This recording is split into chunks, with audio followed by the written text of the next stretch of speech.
ओम गण गणपते नमः। मैं अनुबजाज ज्योतिष एडवाइजर आध्यात्मिक इच्छा पूर्ति यात्रा में आप मेरे साथ चल रहे हैं। शिव महापुराण की कथा में 36वां अध्याय सुन रहे हैं। ब्रह्मा जी ने कहा, हे नारद, मैं विष्णु तथा अन्य सभी देवता रति को साथ लेकर शिव जी की शरण में गए। उन्हें प्रणाम करके इस प्रकार स्तुति करने लगे, हे प्रभु, हम सब लोग शोक रूपी समुद्र में डूब रहे हैं। हमारा आप उद्धार करने की कृपा करें। हमारी प्रार्थना को सुनकर शिवजी ने प्रकट होकर दर्शन दिए। उस समय वे परमहंसों के समान स्वरूप धारण किए हुए थे।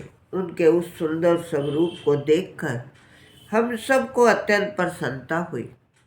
तब मैंने अलग अलग खड़े होकर शिवजी की प्रार्थना की। शिवजी ने प्रसन्न होकर हम सबको संबोधित करते हुए कहा, हे देवताओं, तुम सबने जो हमारी स्तुति की है उससे हम अत्यंत प्रसन्न हुए। मनुष्य इस स्तुति को पढ़ेगा उस पर हम सदैव कृपा करेंगे। अब तुम जो चाहो वह हमसे मांग लो। शिवजी के मुख से निकले इन शब्दों को सुनकर हमने उनसे कहा, हे प्रभु, आप हमारे मन की इच्छा भली भांति जानते हैं।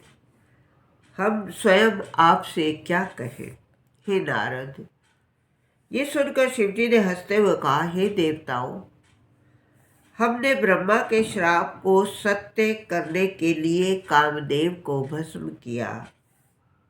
अब हम तुम्हें ये वरदान देते हैं कि आज से कामदेव शरीर रहित होकर अतनु के नाम से संसार में प्रसिद्ध होगा और उनकी उत्पत्ति मन के द्वारा हुआ करेगी।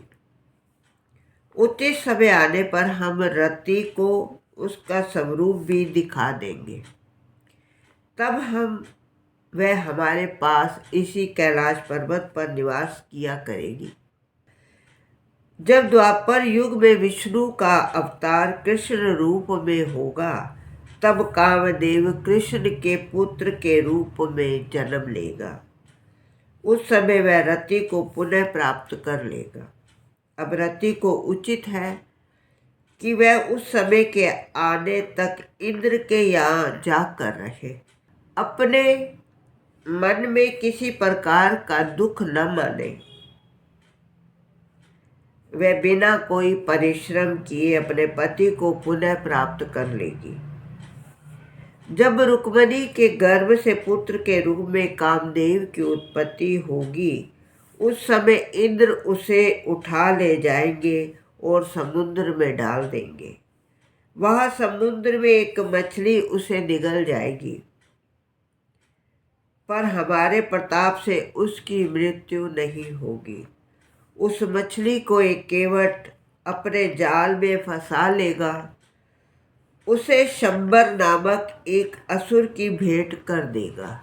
जिस समय मछली का पेट फाड़ा जाएगा, उस समय कामदेव, जिसका नाम उस समय प्रद्युम्न प्रसिद्ध होगा, प्रकट होकर रति के पास गुप्त रूप से रहेगा।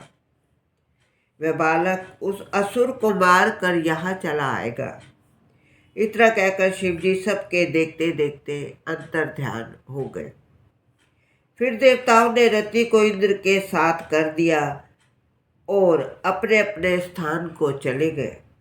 हे नारद, कामदेव का चरित्र तुमसे कहा, अब तुम गिरजा का वृतांत सुनो। इससे आगे शिव महापुराण की कथा सुनने के लिए आप मेरा अगला वीडियो देखिए। ओम नमः शिवाय।